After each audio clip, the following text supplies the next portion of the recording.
Hello students, welcome to this channel once again. आज हम लोग इक्विवेलेंट वेट के बारे में इंफॉर्मेशन लेंगे। इक्विवेलेंट वेट क्या होता है, इक्विवेलेंट वेट कैसे कैलकुलेट किया जाता है, इक्विवेलेंट वेट ऑफ एलिमेंट कैसे कैलकुलेट किया जाता है, इक्विवेलेंट वेट ऑफ कंपाउंड कैसे कैलकुलेट किया जाता है। फिलहाल के लिए आज के वीडियो में हम लोग इक्विवेलेंट वेट ऑफ एलिमेंट कैसे कैलकुलेट किया जाता है उसके ऊपर इंफॉर्मेशन लेंगे। ठीक है। और सबसे इंपॉर्टेंट बात यह है कि हम लोग इक्विवेलेंट वेट जो पढ़ रहे हैं वो इक्विवेलेंट वेट हमें केमिकल कैलकुलेशन में क्या हेल्प करता है। ठीक है।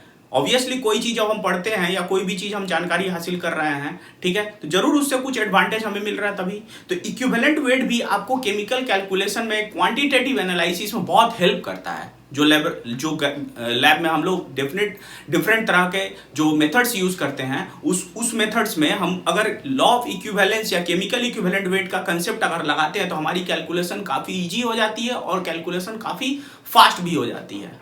तो ठीक है, तो स्वागत है आपका प्यारे से चैनल केमजीनियस में। Let us start our discussion. तो यहां पर एक एग्जांपल ले रहे हैं। आयरन जो है वो ऑक्सीजन के साथ कंबाइन करके Fe2O3 बना रहा है। अब यहां पर हमको जानना है ये कि आयरन का कितने अमाउंट ऑक्सीजन के साथ कंबाइन करेगा। सबसे पहले ये हमको जानना है। फिलहाल के लिए ये इक्वेशन बैलेंस नहीं है, तो जो हमें जानना है कि आयरन का कितने अमाउंट ऑक्सीजन के साथ कंबाइन कर रहा है, उसके लिए हमको इस इक्वेशन को बैलेंस करना पड़ेगा। तो यहां पर आयरन 2 है और ऑक्सीजन को अगर हम बैलेंस करते हैं तो ऑक्सीजन को यहां पर हमको 3/2 अगर हम बैठाते हैं तो हमारा इक्वेशन बैलेंस है। दैट मीन्स यहां पर 2 मोल्स ऑफ आयरन जो है वो 3/2 मोल्स ऑफ ऑक्सीजन से कंबाइन करके यहां पर 1 मोल Fe2O3 बना रहा है। फिलहाल के लिए हमको प्रोडक्ट की कोई उतना जरूरत नहीं है, लेकिन रिएक्टेंट में एक रिएक्टेंट में कितना अमाउंट दूसरे रिएक्टेंट के कितने अमाउंट के साथ रिएक्शन कर रहा है, वो हमको जानने के लिए हमको रिएक्शन को बैलेंस करना पड़ेगा, जिसको हम लोग क्या बोलते हैं, मोल कंसेप्ट। ठीक है। That means in mole concept we have to balance the chemical reaction, we have to balance the chemical reaction. ठीक है, जो क्या है, थोड़ा टाइम कंज्यूमिंग भी है। ठीक है, तो हम लोग इस चीज को स्पीड अप करने के लिए हम लोग क्या यूज करेंगे, लॉ ऑफ इक्विवेलेंस को। लॉ ऑफ इक्विवेलेंस, जहां से हमारा इक्विवेलेंट वेट का कंसेप्ट आएगा। इस इक्वेशन को एक बार फिर से लिख रहा है। आयरन जो है ऑक्सीजन से कंबाइन करके Fe2O3 बना रहा है। यहां पर हमको no need to balance the equation, यहां पे no need to balance the equation during the calculation of equivalent weight और यूजिंग इक्विवेलेंट वेट और using law of equivalence.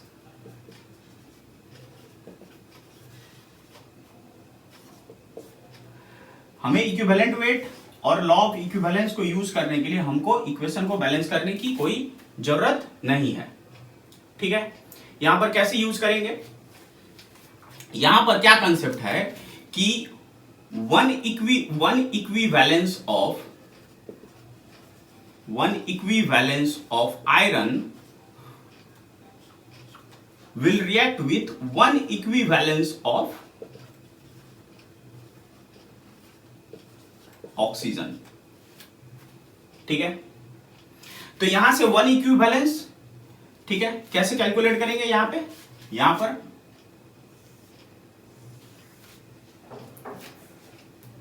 Number of equivalence क्या होता है, नंबर ऑफ इक्विवेलेंस क्या होता है, ध्यान से इसको देखिएगा। नंबर ऑफ इक्विवेलेंस क्या होता है, number of equivalence is equal to weight of substance, किसी भी सब्सटेंस का, by equivalent weight of that substance, equivalent wait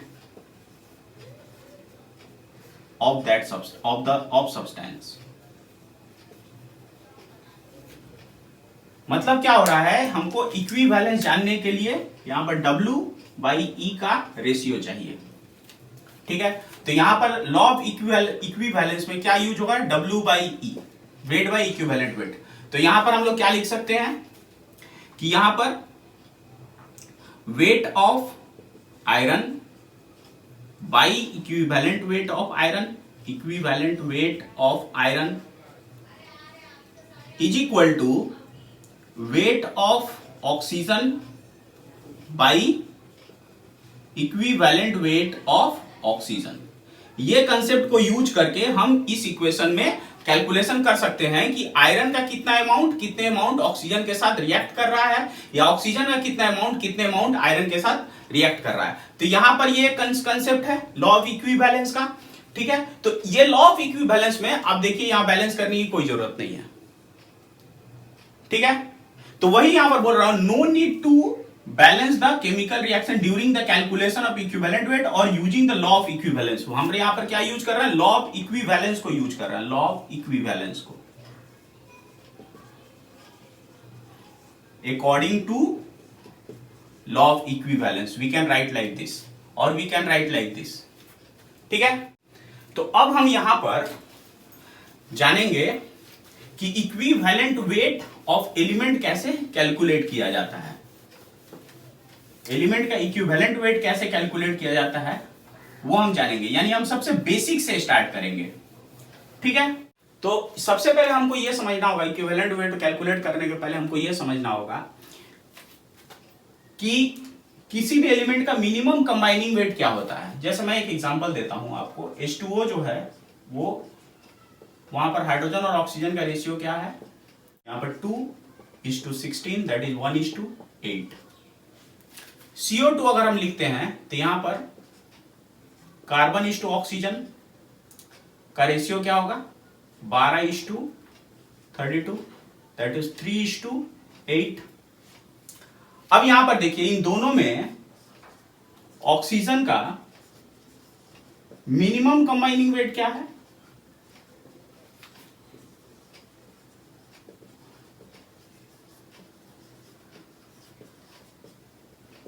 eight gram है।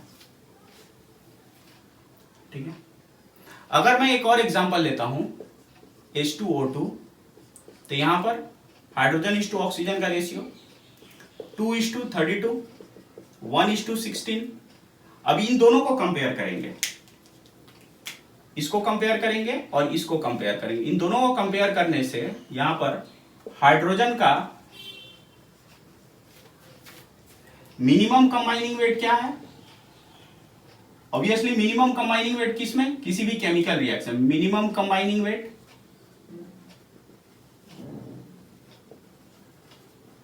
1 ग्राम है। तो ये जो मिनिमम कंबाइनिंग वेट है ये हमेशा फिक्स रहता है, किसी भी एलिमेंट का मिनिमम कंबाइनिंग वेट फिक्स रहता है।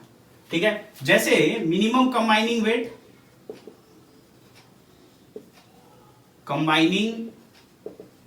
वेट ऑफ ऑक्सीजन कितना है, 8 ग्राम है। Minimum combining weight of hydrogen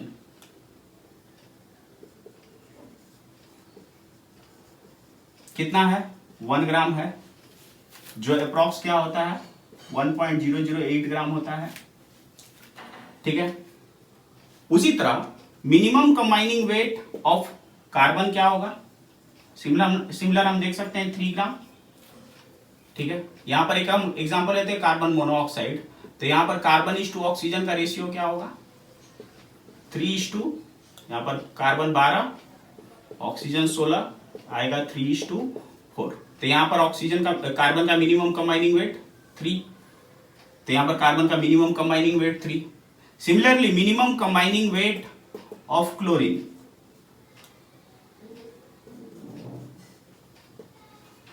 क्या होगा 35.5। तो these are the minimum combining weight. यहां पर जो मिनिमम कंबाइनिंग वेट आ रहा है, यहां पर मिनिमम कंबाइनिंग वेट, ये मिनिमम कंबाइनिंग वेट क्या है, ये nothing but equivalent weight of that element है, इक्विवेलेंट वेट। ठीक है, यानी ऑक्सीजन का इक्विवेलेंट वेट 8, हाइड्रोजन का इक्विवेलेंट वेट इतना, कार्बन का इक्विवेलेंट वेट इतना और क्लोरीन का इक्विवेलेंट वेट इतना। यानी हम लोग क्या पढ़ना चाह रहे हैं, हम लोग इक्विवेलेंट वेट को पढ़ना चाह रहे हैं। तो मिनिमम कंबाइनिंग वेट क्या होता है वो हम समझ गए, ठीक है। ऑब्वियसली ये सारे मिनिमम कंबाइनिंग वेट को आईयूपीएसी के द्वारा डिसाइड किया गया है, ठीक है, जिसका एक पर्टिकुलर वैल्यू है। Other than that the minimum combining weight को नहीं एक्सेप्ट कर, जैसे ये ऑक्सीजन का यहाँ चाह रहा है, तो ये नहीं एक्सेप्टेबल है, ठीक है। आईयूपीएसी ने इसको एक्सेप्ट किया है, ठीक है। तो अब यहां से हमारा इक्विवेलेंट वेट का एक्चुअल डेफिनेशन क्या हो जाएगा, थोड़ा सा हम लोग देख लेते हैं। ये मैं मिटा रहा हूं।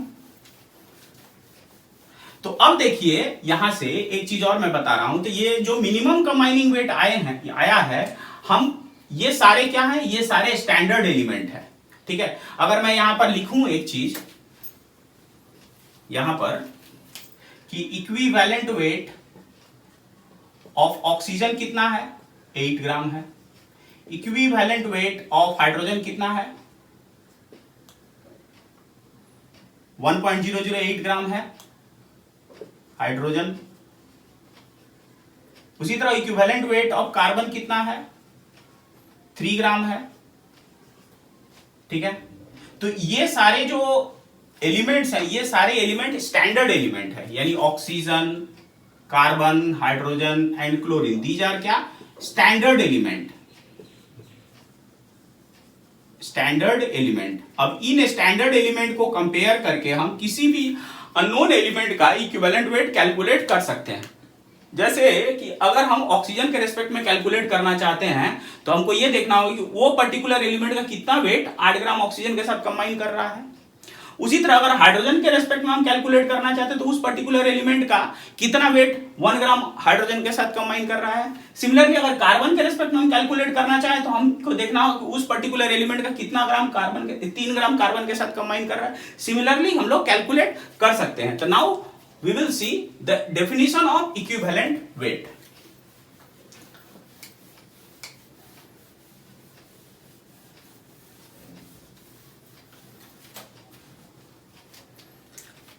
तो क्या होगा, it is the number of parts by weight of an element which combines with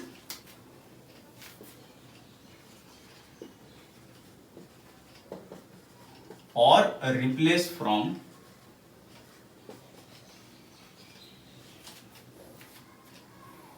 8 gram of oxygen, 1.008 gram of hydrogen, 3 gram of carbon and 35.5 gram of or 35.5 gram of chlorine, ठीक है, chlorine in a chemical reaction.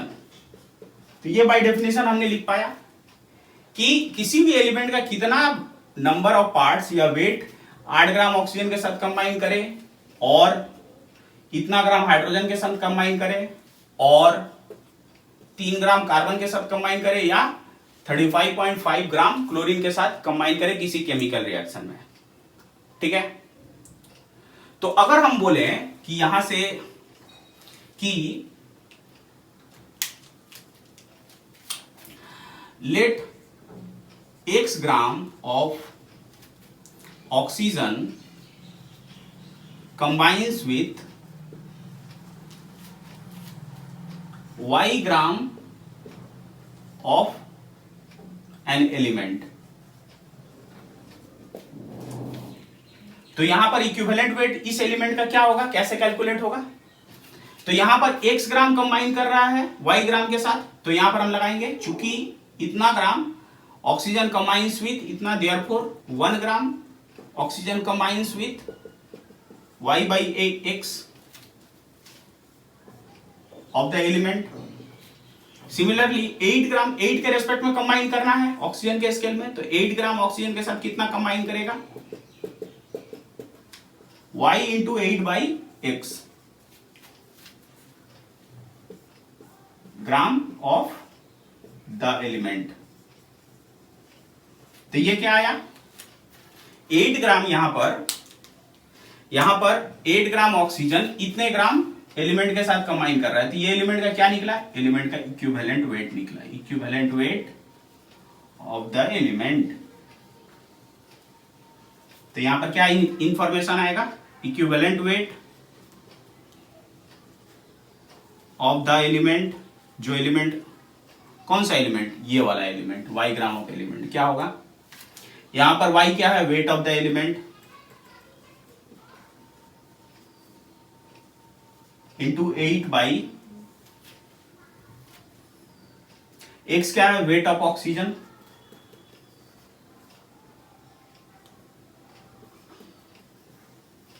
Combines और replace, combines और replace in a chemical reaction. तो ये आ गया मेरा equivalent weight. ये तो यहां पर हमने किसके रेस्पेक्ट में किया, ऑक्सीजन के रेस्पेक्ट में दिया आया, ऑक्सीजन के स्केल में हम कैलकुलेट कर पाए हैं, ऑक्सीजन स्केल में इक्विवेलेंट वेट। तो सिमिलरली हम किसी और स्केल में भी हम इक्विवेलेंट वेट कैलकुलेट कर सकते हैं। आप इसको देख लो। तो यहां पर देखिए कि 8 ग्राम ऑक्सीजन के साथ उसका कितना ग्राम कंबाइन कर रहा है। अगर 8 ग्राम ऑक्सीजन के रेस्पेक्ट में निकालना है तो इक्विवेलेंट वेट निकल जाएगा। इतने ग्राम हाइड्रोजन के रेस्पेक्ट में अगर निकालना है तो इक्विवेलेंट वेट निकल जाएगा। 3 ग्राम कार्बन के रेस्पेक्ट में हमको निकालना है तो इक्विवेलेंट वेट निकल जाएगा। और 35.5 ग्राम क्लोरीन के रेस्पेक्ट में निकालना तभी भी उसका इक्विवेलेंट वेट निकल जाएगा। That means with the respect of these standard element or these standard weight, we can able to calculate the equivalent weight of any unknown element. फिलहाल के लिए ऑक्सीजन के रेस्पेक्ट में हम कैलकुलेट किए हैं। सिमिलरली हम लोग हाइड्रोजन के रेस्पेक्ट में भी कर सकते हैं, क्लोरीन के रेस्पेक्ट में भी कर सकते हैं। तो हमारा एक जनरलाइज्ड फॉर्मूला आ जाएगा, ठीक है। अगर हमको हाइड्रोजन स्केल में कैलकुलेट करना है तो हम क्या लिखेंगे, हाइड्रोजन स्केल में अगर हमको कैलकुलेट करना है इक्विवेलेंट वेट तो क्या लिखेंगे, equivalent weight of the element is equal to weight of the element into standard weight hydrogen में कितना है 1.008 by weight of hydrogen combined, यहां पर वेट ऑफ ऑक्सीजन कंबाइंड तो यहां पर वेट ऑफ हाइड्रोजन कंबाइंड और रिप्लेस। तो ये हाइड्रोजन के स्केल में इक्विवेलेंट वेट कैलकुलेट करने का हिसाब आ गया। सिमिलरली कार्बन के स्केल में अगर हमको करना है तो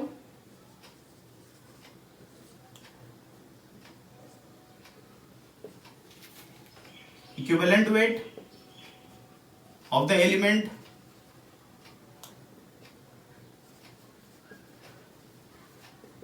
इज इक्वल टू, कार्बन के स्केल में निकालना है तो weight of the element as it is रहेगा इनटू कार्बन का स्टैंडर्ड वेट 3 बाई किसके रेस्पेक्ट में निकाला है, कार्बन के रेस्पेक्ट में। तो कार्बन कंबाइंस और रिप्लेस, कार्बन कंबाइंस और replace in a chemical reaction. तो ये कार्बन के रेस्पेक्ट में निकल गया। सिमिलरली अगर हमको क्लोरीन के रेस्पेक्ट में निकालना है तो क्लोरीन के रेस्पेक्ट में भी हम निकाल पाएंगे। Equivalent weight of element is equal to weight of the element into chlorine का standard weight 35.5 by weight of chlorine combines और रिप्लेस।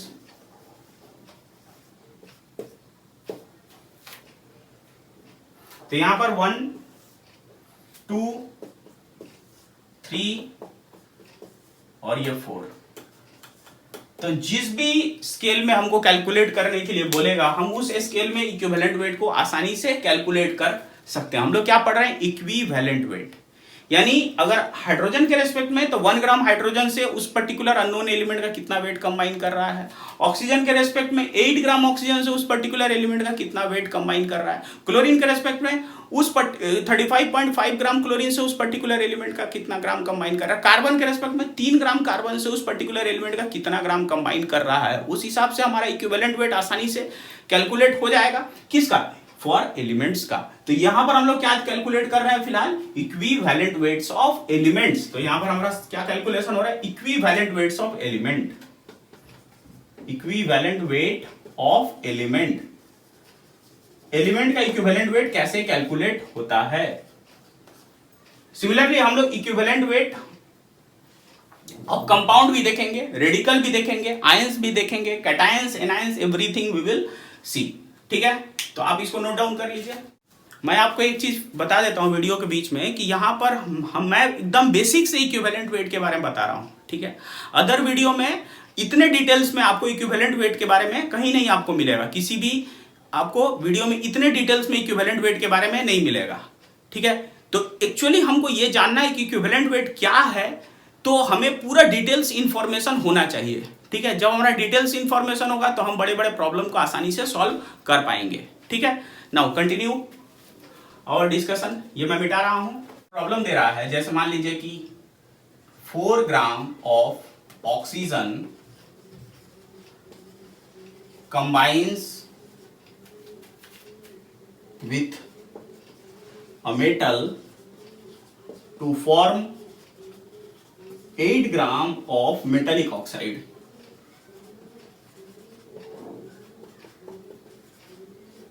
ठीक है, तो यहां पर find the equivalent weight of the element. सबसे पहले यहां पे क्या है, यहां पर वेट ऑफ ऑक्सीजन बहुत सिंपल है। ठीक है, यहां पर वेट ऑफ मेटालिक ऑक्साइड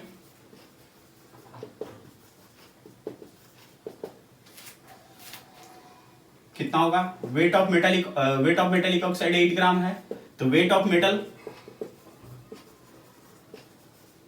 कितना आ जाएगा, metallic oxide minus metal, metallic oxide metal plus oxygen, यहां पर मेटालिक ऑक्साइड बन रहा है, ये मेटालिक ऑक्साइड है, तो माइनस कर देंगे तो वेट ऑफ मेटल निकल जाएगा 8 माइनस 4 ग्राम। तो हम यहां पर कौन सा है स्टैंडर्ड एलिमेंट ऑक्सीजन, तो ये ऑक्सीजन के स्केल में निकालना है, तो यहां पर equivalent weight of metal, wait of metal कितना आया है 4। ठीक है, standard wait of oxygen is 8 और वेट ऑफ ऑक्सीजन कंबाइन 4, कितना आ जाएगा यहां से 8 ग्राम, तो equivalent weight of metal is 8 gram. Okay, ठीक है।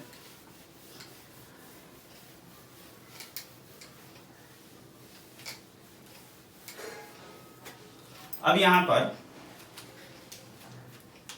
एक रिलेशन कर रहे हैं, relation between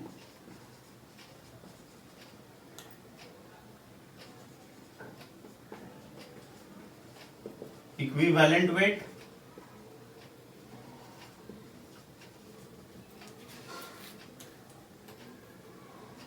atomic weight and valency of an element. ठीक है,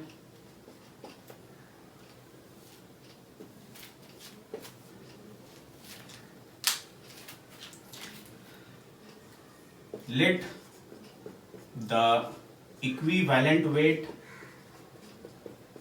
of element is E gram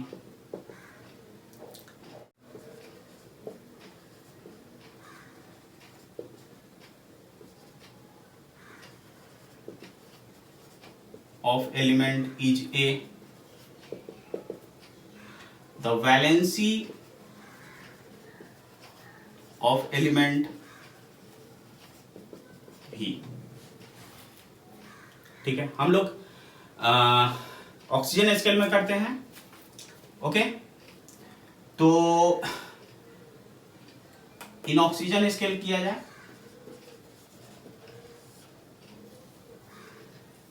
okay, तो यहां पर एक चीज और लेट कर लेते हैं, let the symbol of metal M। तो अगर यहां पर ऑक्सीजन स्केल में ऑक्सीजन कंबाइन कर रहा है, ठीक है, मेटल के साथ, ऑक्सीजन की वैलेंसी 2, मेटल की वैलेंसी V माने हैं, तो यहां पर फॉर्मूला क्या हो जाएगा, M2O3, ये फॉर्मूला हो गया। ठीक है, तो यहां पर मॉलिक्यूलर वेट कितना हो जाएगा इस कंपाउंड का, 2 into atomic weight of metal EJ plus oxygen कितना है V है, और ऑक्सीजन का एटॉमिक वेट 16, तो यहां पर क्या आ रहा है 2A प्लस 16V, यहां पर इतना ग्राम आ गया। अब इसमें ये क्या है 2A वेट ऑफ मेटल है, और 16V क्या है वेट ऑफ ऑक्सीजन है।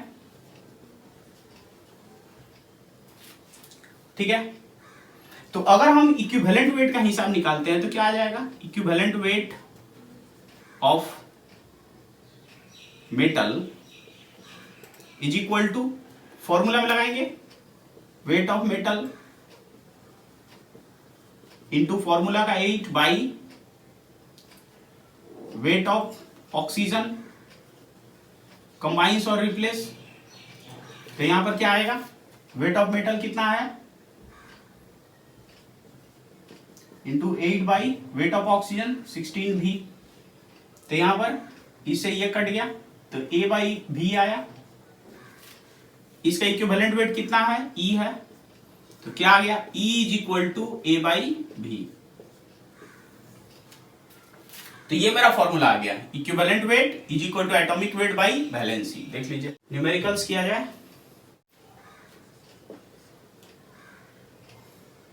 3.1439 gram of ferric chloride obtained from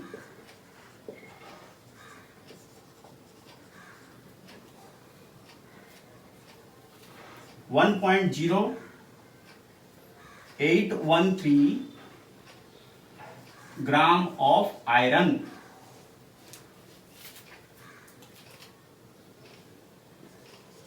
calculate the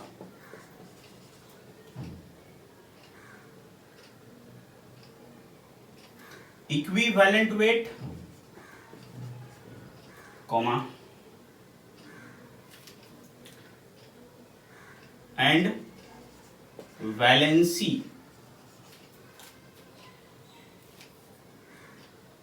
of iron in this compound। ठीक है, तो ये हमको सॉल्व करना है। ठीक है, तो यहां पर वेट ऑफ आयरन कितना है 1.0813 ग्राम, weight of ferric chloride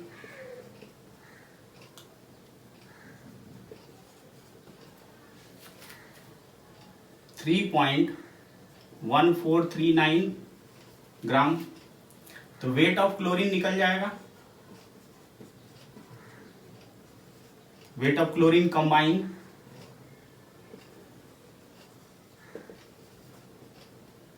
3.1439 minus 1.0813 निकाल लेंगे यहां पे 3.1439 और 1.0813, ये 6, ये 2, ये 6 0 और ये कितना 2, इतना आ गया 2.0626 ग्राम।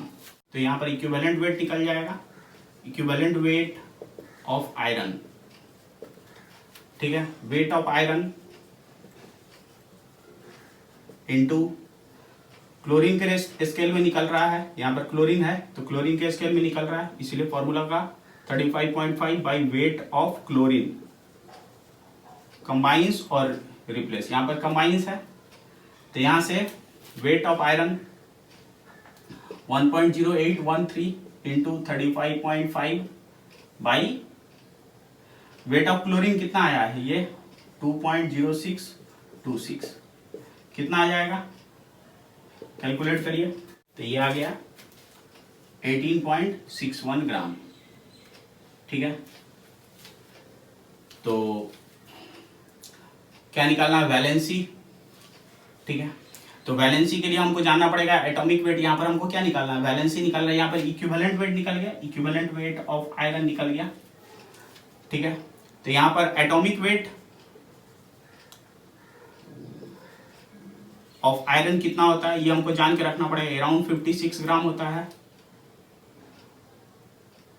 ठीक है, तो यहां से देयरफॉर इक्विवेलेंट वेट क्या निकल जाएगा, सॉरी वैलेंसी। तो हमारा क्या फॉर्मूला है, equivalent weight of iron is equal to atomic weight of iron, atomic weight of iron by valency. तो यहां पर क्या आ जाएगा, इक्विवेलेंट वेट, वैलेंसी क्या हो जाएगा, atomic weight of iron by equivalent weight of iron. Atomic wait 56 और ये 18.61, 18 यही 54 और ये 0.61, ऑलमोस्ट 3 आएगा। देख लीजिए, एक और प्रॉब्लम किया जाए। ये पूरा मैं आपको बेसिक्स बता रहा हूं। ठीक है, इतना इजी सवाल जो है बहुत कम आते हैं, लेकिन ये सारे जो है आपको काफी हेल्प करेंगे कंसेप्ट बिल्डिंग के लिए। ओके, तो जब तक हमारा कंसेप्ट ठीक नहीं रहेगा तब तक प्रॉब्लम सॉल्व नहीं होगा। तो what we have to do, we have to make clear our concept.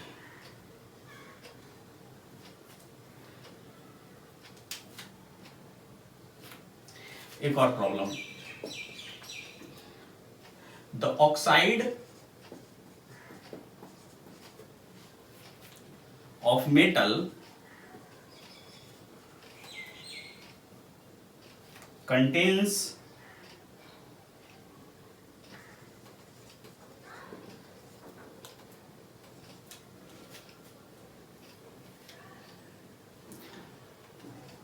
53.3% of oxygen,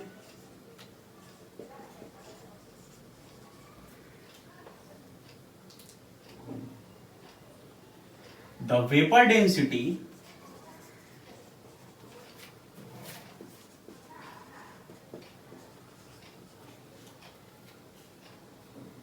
of its chloride, किसका, मेटल का chloride, of its chloride, that means metallic chloride is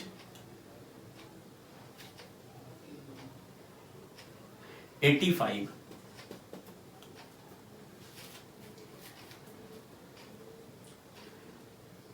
Find the equivalent weight, comma, valency, comma, atomic weight, comma, and the formula of oxide of metal, oxide of the metal, that means metallic oxide का formula जानना चाह रहा है। ठीक है, सबसे पहले यहां पर तो ये अमाउंट दिया हुआ है। ओके, तो यहां पर हमको क्या करना पड़ेगा, मेटालिक ऑक्साइड में कंटेन्स इतना परसेंट ऑक्सीजन, तो परसेंटेज ऑफ ऑक्सीजन 53.3%। क्या मेटालिक ऑक्साइड है, ऑक्साइड ऑफ मेटल, तो परसेंटेज ऑफ मेटल कितना आ जाएगा, से मेटल एम है तो कितना आ जाएगा, 100 माइनस 53.3%, कितना आ जाएगा 7.64, 46.7%। इक्विवेलेंट वेट ऑफ मेटल कितना आ जाएगा, equivalent weight of metal formula का सेट करेंगे, वेट ऑफ मेटल इनटू, चूंकि ऑक्सीजन के स्केल में है, ये ऑक्सीजन है तो ऑक्सीजन के स्केल में, इनटू फॉर्मूला का 8 बाई 53.3, तो ये आ जाएगा मेरा इक्विवेलेंट वेट ऑफ मेटल। कितना आएगा, कैलकुलेट करिए, ऑलमोस्ट 7 के आसपास आएगा, 7 ऑलमोस्ट तो यहाँ पर इक्विवेलेंट वेट ऑफ मेटल 7 आ गया, यानी एक चीज कंप्लीट हो गया। अब बैलेंस ही निकालना है, ठीक है।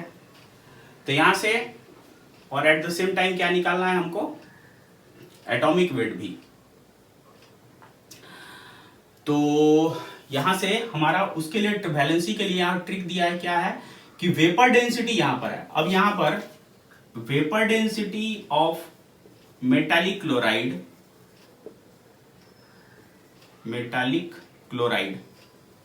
कितना है 85। तो मॉलिक्यूलर वेट क्या होता है, मॉलिक्यूलर वेट है तो ट्वाइस ऑफ वेपर डेंसिटी, ठीक है। तो देयरफॉर यहां पर molecular weight of metallic chloride क्या आ जाएगा 85 इंटू 2 दैट इज कितना 170 ग्राम। ओके, अब यहां पर यूज करेंगे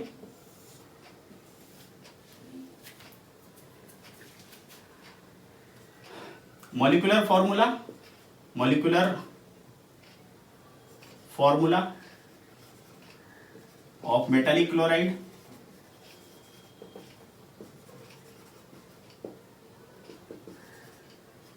क्या हो जाएगा, यहां पर मेटल M है, क्लोरीन C है, क्लोरीन वैलेंसी 1, मेटल का वैलेंसी लेट V मान लो, तो क्या आएगा यहाँ पे MClV, यहां पर V वैलेंसी से,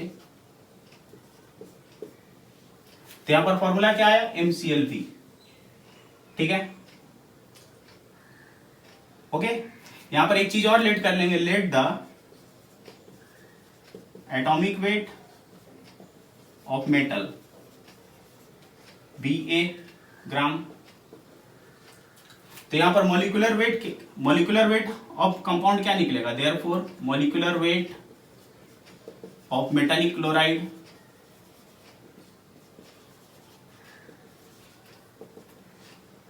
कितना है 170 है। और यहां से मॉलिक्यूलर वेट कितना निकल जाएगा, मेटल कितना है 1 है, तो 1 इंटू इसका एटॉमिक वेट प्लस क्लोरीन कितना है V इंटू क्लोरीन का एटॉमिक वेट 35.5, तो यहां पर आ जाएगा A इंटू 35.5 V। यहां पर ये आ गया इक्वेशन नंबर 1, ठीक है। लेकिन मॉलिक्यूलर वेट कितना है 170, इक्वेट कर देंगे तो एक इक्वेशन आ जाएगा, ठीक है। यहां तक कॉपी कर लीजिए, ठीक है। तो यहां से मेरा क्या हिसाब आ जाएगा,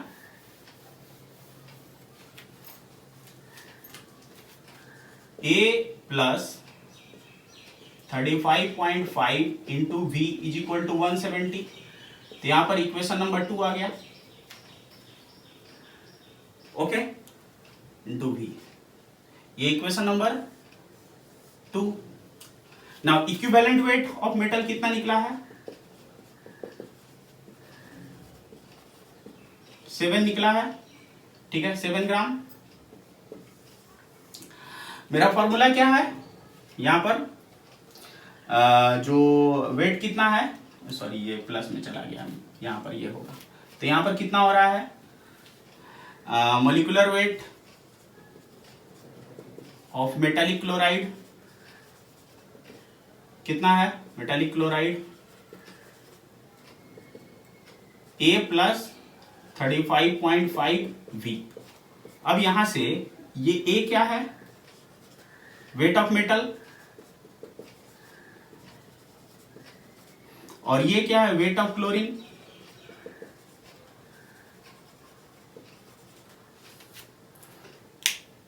तो यहां से इक्विवेलेंट वेट मेटल का क्या आएगा,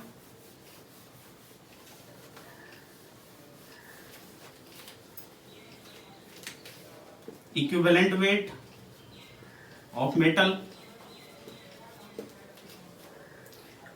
मेटल इंटू फॉर्मूला का 35.5 बाई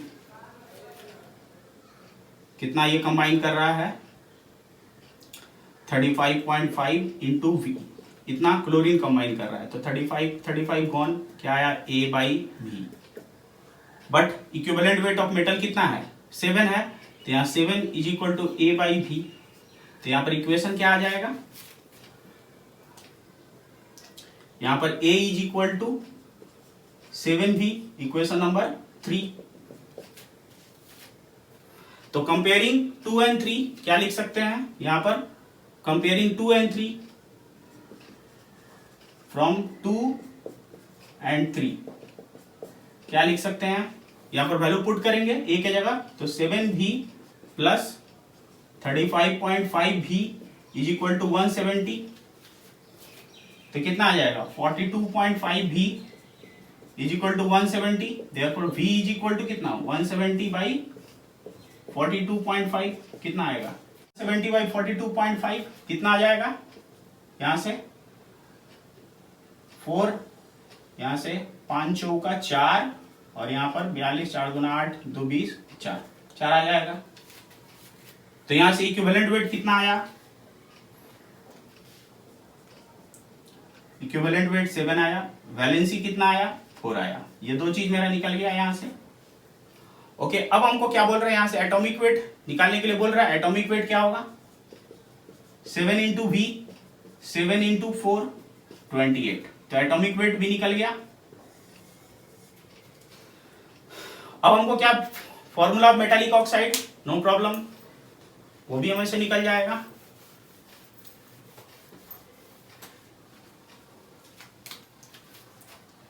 मेटालिक ऑक्साइड, मेटल का वैलेंसी 2 और ऑक्साइड का वैलेंसी 4, सिंपल रेशियो में कन्वर्ट करेंगे 2 1, क्रॉस मल्टीप्लिकेशन क्या आएगा MO2, ये फॉर्मूला आ गया, फॉर्मूला ऑफ मेटालिक ऑक्साइड। ठीक है, देख लीजिए। तो नेक्स्ट हेडिंग होगा equivalent weight of element under NTP या at NTP, at NTP. NTP normal temperature and pressure, ठीक है। टेम्परेचर रहेगा 273, प्रेशर रहेगा 760 मिलीमीटर या 76 सेंटीमीटर, दोनों में से कोई एक। ये एनटीपी का कंडीशन है। एनटीपी या एसटीपी एक ही चीज है, एनटीपी या एसटीपी एक ही चीज है। तो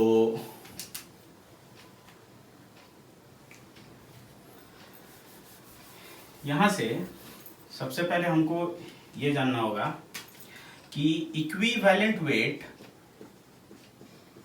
ऑफ ऑक्सीजन हम लोग कितना लिखे हैं, equivalent weight of oxygen 8 gram, equivalent weight of hydrogen हम लोग कितना लिखे हैं 1.008, मतलब ऑलमोस्ट 8 ग्राम 1 ग्राम, और इक्विवेलेंट वेट ऑफ कार्बन हम लोग कितना लिखे हैं 3 ग्राम, इक्विवेलेंट वेट ऑफ क्लोरीन 35.5 ग्राम। तो अगर हमको स्टैंडर्ड कंडीशन देता है कि स्टैंडर्ड कंडीशन में इसका वॉल्यूम क्या होगा, हम क्या जानते हैं कि 1 mole of any gas, 1 mole of any gas at NTP has volume, ठीक है, इक्वल टू कितना 22.4 लीटर, जिसको हम लोग क्या बोलते हैं मोलर वॉल्यूम भी बोलते हैं, मोलर वॉल्यूम, ठीक है। तो 1 मोल ऑक्सीजन अगर हम बोलते हैं 1 मोल ऑक्सीजन तो कितना होगा 32 ग्राम। तो 32 ग्राम का वॉल्यूम कितना, 32 ग्राम का वॉल्यूम कितना 22.4 लीटर, तो 8 ग्राम का वॉल्यूम कितना होगा 4 टाइम्स कम जाएगा, तो इसका 5.6 लीटर, ठीक है। सिमिलरली हम हाइड्रोजन का 2 ग्राम का वॉल्यूम होता है 22.4 लीटर, तो 1 ग्राम का कितना वैल्यू होगा 11.2 लीटर। उसी तरह कार्बन के रेस्पेक्ट में 12 ग्राम कार्बन का होता है 22.4 लीटर, तो 3 ग्राम का कितना होगा 4 टाइम्स ये कमा, तो 4 टाइम ये भी कमा 5.6 लीटर। उसी तरह से क्लोरीन का कितना होता है 71 ग्राम होता है, तो ये 22.4 लीटर, तो 35.5 हाफ कमा, तो ये भी हो जाएगा 11.2 लीटर। तो ये क्या आया है इक्विवेलेंट वॉल्यूम, ठीक है। ये जो आया है ये क्या आया, इक्विवेलेंट वॉल्यूम ऑफ किसका, ऑक्सीजन का, ठीक है, एट एनटीपी। ये क्या है, इक्विवेलेंट वॉल्यूम ऑफ किसका, हाइड्रोजन का, एट एनटीपी। यहां पर क्या आया, इक्विवेलेंट वॉल्यूम ऑफ किसका, कार्बन का, एट एनटीपी। और यहां पर क्या है, इक्विवेलेंट वॉल्यूम ऑफ किसका, क्लोरीन का, एट एनटीपी। तो जो मेरा फॉर्मूला था वो कैसे चेंज हो जाएगा, डेफिनेशन वाइज। अगर हम यहां पर ऑक्सीजन स्केल में कैलकुलेट करते हैं, इन ऑक्सीजन स्केल, क्या हो जाएगा, equivalent weight of element is equal to weight of the element into उसका equivalent volume 5.6 by volume of oxygen combines. Similarly in अगर हाइड्रोजन स्केल में अगर कैलकुलेट करते हैं तो क्या होगा, equivalent weight of element is equal to weight of the element into 11.2 by volume of hydrogen combines. यहां पर और रिप्लेस, कंबाइंस और रिप्लेस, ठीक है। उसी तरह हम कार्बन स्केल में भी कर सकते हैं, मिटा रहा हूं ये मैं, और क्लोरीन स्केल में भी कर सकते हैं। In carbon scale equivalent weight of element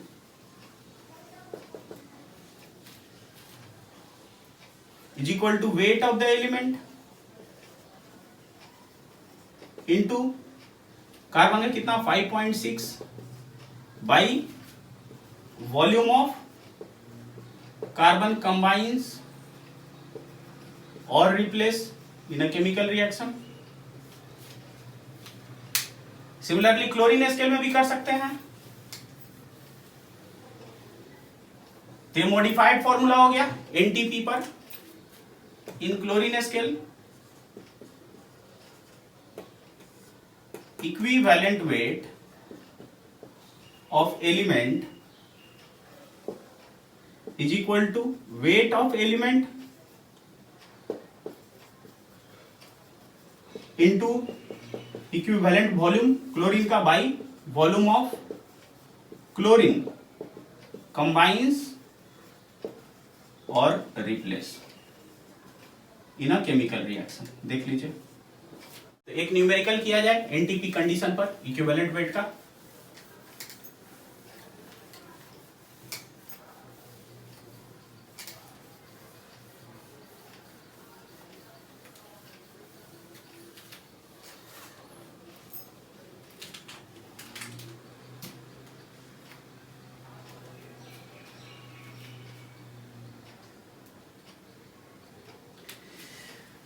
Question: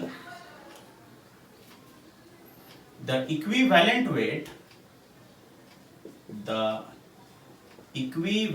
weight of metal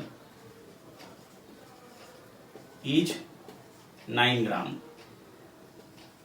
Full stop.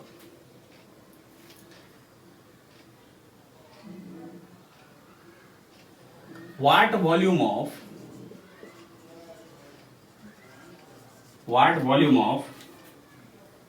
hydrogen will be liberated? What volume of hydrogen will be liberated by treating 2.7 gram of metal with HCl at 27 degree C and 760 millimeter pressure. सबसे पहले जो given है उसको लिखेंगे। Equivalent weight of metal 9 ग्राम है, ठीक है। अच्छा, wait of metal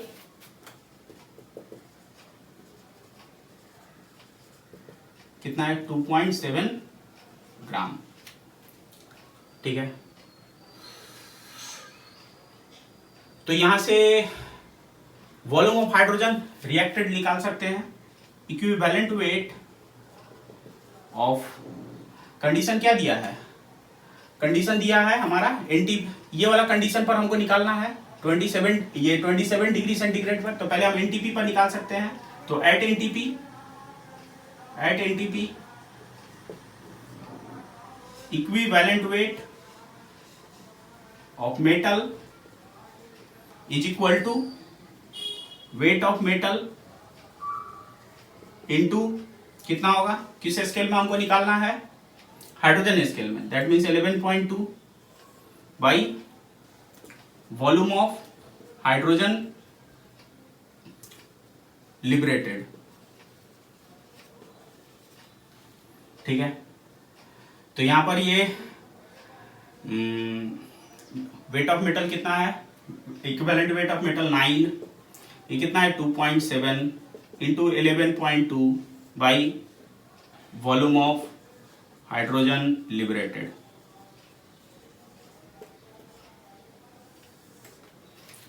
therefore volume of hydrogen liberated कितना आ जाएगा? क्रॉस मल्टीप्लाई होगा 2.7 इंटू 11.2 बाई 9, ठीक है। तो कितना आ जाएगा? ये कटेगा इससे, तो ये 0.3 का हिसाब आएगा। तो 0.3 इंटू 11.2 कितना आ जाएगा? 633, 2 डेसिमल 3.3 लीटर, इतना आ गया। तो ये कैसे आया? ये एनटीपी पर आया। दैट मीन्स एट एनटीपी पर आया। तो यहां पर टेम्परेचर कितना है? 273 केल्विन है। और प्रेशर कितना है? प्रेशर है 760। हमको किस कंडीशन में पूछ रहा है? इस कंडीशन में पूछ रहा है। यहां तक आप नोट डाउन करिए। इधर का मैं मिटा रहा हूं।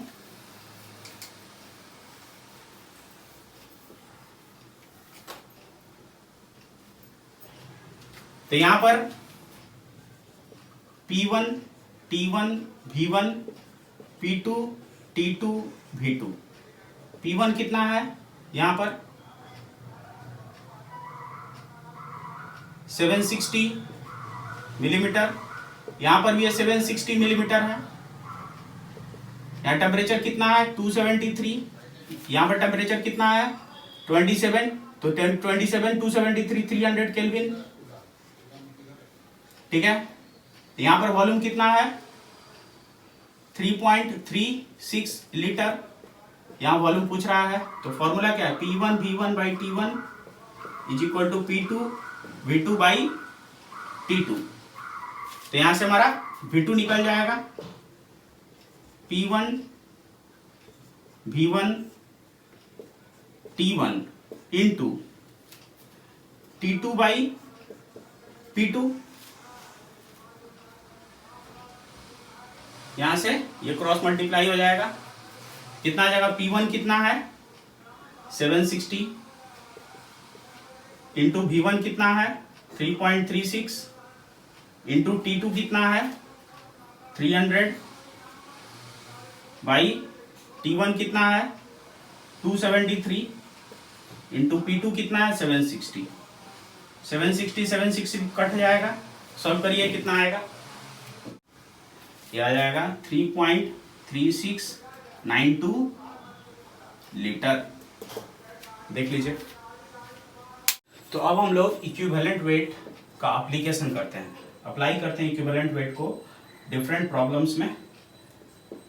ठीक है। 1.986 gram of copper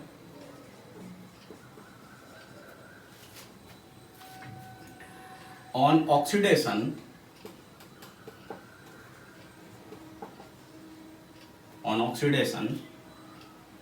give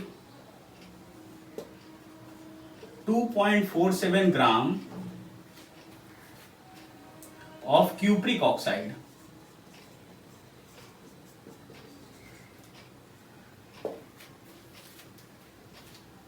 Again 0.346 gram of metallic zinc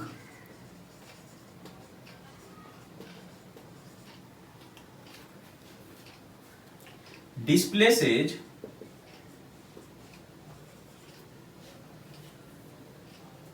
0.335 gram of metallic copper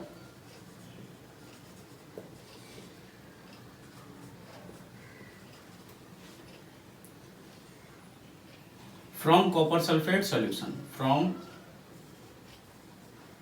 copper sulfate solution.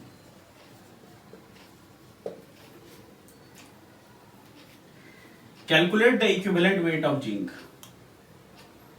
Calculate the equivalent weight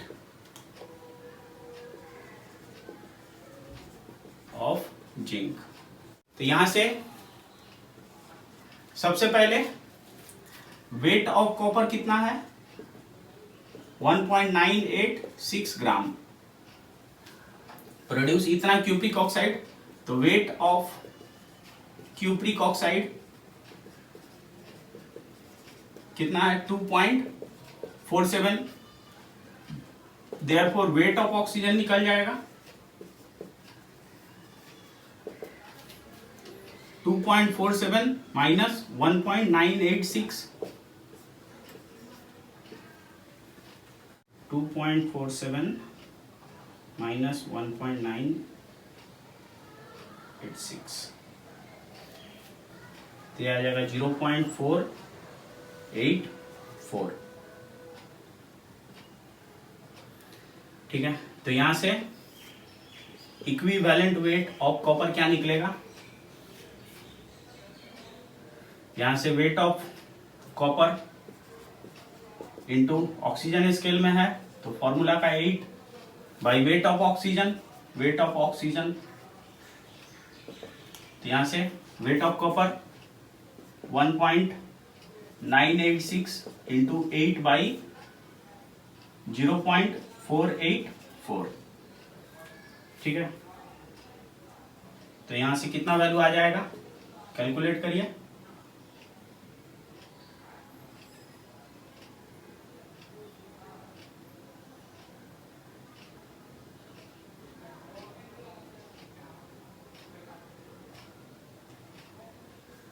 $32.82 ग्राम आ गया। अब यहां से हमको क्या पूछ रहा है, यहां से मेरा ये इक्विवेलेंट वेट कॉपर इतना आ गया। अब यहां से हम इधर वाले पार्ट को मिटा रहे हैं।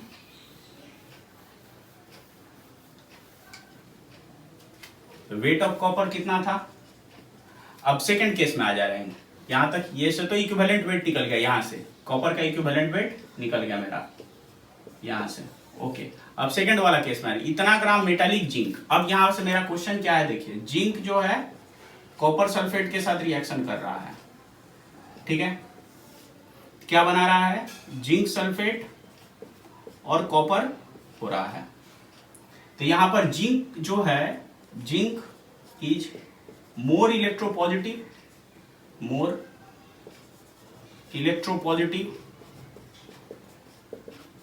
which displaces less electropositive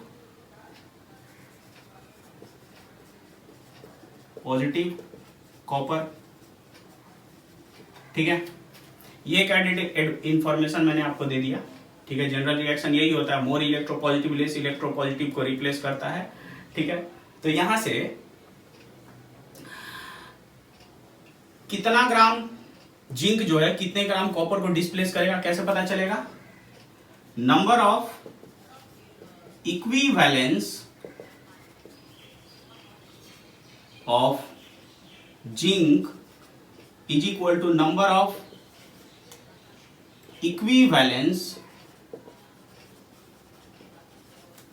of copper. ये फॉर्मूला लगाएंगे। ठीक है, तो यहां पर वेट ऑफ जिंक क्या होगा? Weight of zinc by equivalent weight of zinc is equal to weight of copper by equivalent weight of copper. ये फॉर्मूला लाएगा। ठीक है, इक्विवेलेंट वेट ऑफ कॉपर। तो यहां वैल्यू पुट करेंगे। यहां पर ये मैं मिटा रहा हूं। Wait of copper second information से कितना है? इतना। पहले वेट ऑफ जिंक कितना है सेकेंड इंफॉर्मेशन से? 0.346 ग्राम। डिस्प्लेसेस कितना? इतना कॉपर को। तो यहां से यानी यहां पर मेटालिक कॉपर कितना आ रहा है? 0.335 ग्राम। ये भी इंफॉर्मेशन दिया है, 3 इंफॉर्मेशन में चौथा इंफॉर्मेशन पूछ रहा है। तो यहां पर क्या पूछ रहा है?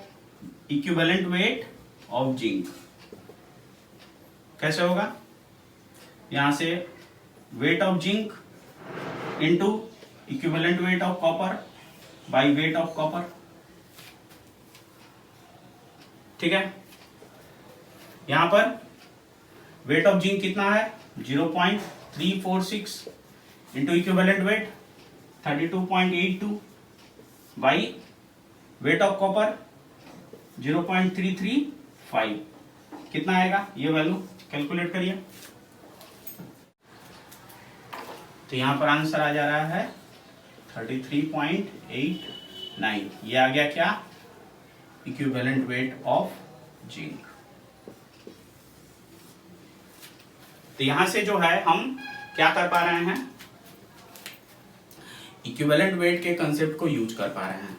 Number of equivalents of zinc is equal to number of equivalents of copper. यहाँ पर weight by equivalent weight, weight by equivalent weight मैंने पहले ही बताया। Number of equivalents weight by equivalent weight से कैलकुलेट कर सकते हैं। ओके, देख लीजिए। ओके, तो that's it for the today's class. आज हमने इक्विवेलेंट वेट ऑफ एलिमेंट को कैलकुलेट करना सीखा डिफरेंट एस्पेक्ट से। ठीक है, इक्विवेलेंट वेट, एटॉमिक वेट और वैलेंसी कैसे एक दूसरे से रिलेटेड है वो हमने देखा। इक्विवेलेंट वेट एनटीपी पर, इक्विवेलेंट वेट ऑफ एलिमेंट को एनटीपी पर हम कैसे कैलकुलेट कर सकते हैं वो हमने देखा। और इक्विवेलेंट वेट ऑफ एलिमेंट को नॉर्मल कंडीशन में कैसे कैलकुलेट कर सकते हैं वो हमने देखा। ठीक है, नेक्स्ट वीडियो में हम लोग देखेंगे इक्विवेलेंट वेट ऑफ कंपाउंड को कैसे कैलकुलेट करते हैं और इक्विवेलेंट वेट किसी आयंस का कैसे कैलकुलेट करते हैं। ठीक है, तो तब तक के लिए घर पे रहिए, सुरक्षित रहिए।